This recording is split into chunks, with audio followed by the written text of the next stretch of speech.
Coaching is now seen as an essential skill for managers. But what does it mean to be a manager that coaches? In this video, I'll share what coaching is and how you can use coaching to help create great teams and people.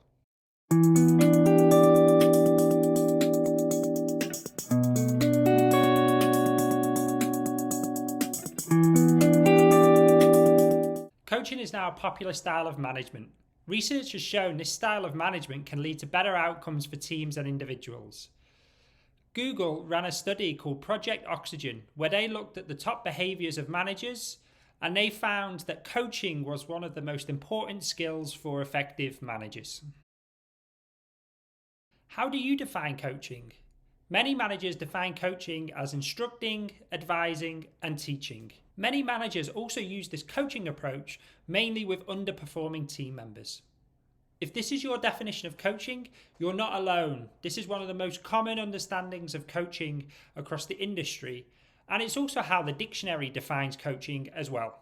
In this video, I explore the dictionary definition of coaching and also explore 5 alternative definitions of coaching. For many managers, this directive style of coaching comes naturally, and often we find it quite easy to give advice, instruction, and teach people, especially if we have experience in the work of the person that we are working with. This style of coaching can be beneficial. However, if you overuse this style of coaching, it may lead to bad outcomes for you and your team. In this video, I share some of the traps that you can fall into if you overuse this more directive style of coaching. Whilst the directive approach to coaching might come naturally to you, there is an alternative type of coaching that can lead to great outcomes for your team, especially in helping them discover their potential and maximize their performance. Research shows that often the best way for someone to maximize their performance is through self-discovery. It's often the case that your team member will have the skills and knowledge to be able to achieve their goals. It's just that they might need some help thinking it through from different perspectives and helping them see the problem in a new way. To enable this self-discovery, there's 3 skills that you can develop as a manager: active listening, asking powerful questions, and self-awareness. Great coaches master these 3 critical skills. So when does a manager use these coaching skills? These coaching skills could be used in a formal conversation, such as a one-on-one with your team member, or they could be used in an informal conversation, maybe a 5-minute conversation in the hallway. You can even use coaching skills via email. A good sign you are coaching is when you are focused on helping the person self-discover their answers. You are not primarily telling them what to do, and you're also not asking questions to gather information or status updates. Often the best judge of coaching is not the manager, but it's the team member. How have you helped them explore their goal or challenge in a new way? The most common moment a manager will use coaching skills is in the one-on-one. During this conversation, you can use coaching questions to help your team member explore their goals or challenges. You can listen actively to what is being said and what is not being said, and that you can also use self-awareness to regulate and manage your tendency to give advice, solve the problem, so that you can listen better and ask good coaching questions.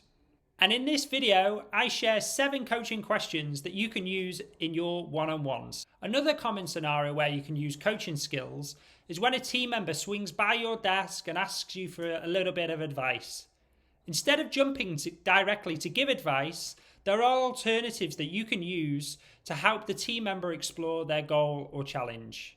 I share those in this video where I explore different alternatives that you can use when someone asks you for advice.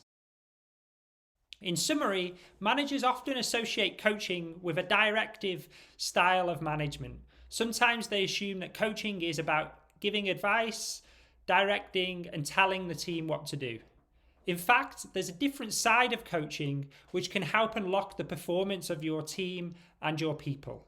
This is much more about listening, asking questions, and helping your team and your individuals self-discover the answers. You can become a more effective manager by being able to use both styles of management, by telling a little bit less and asking a little bit more.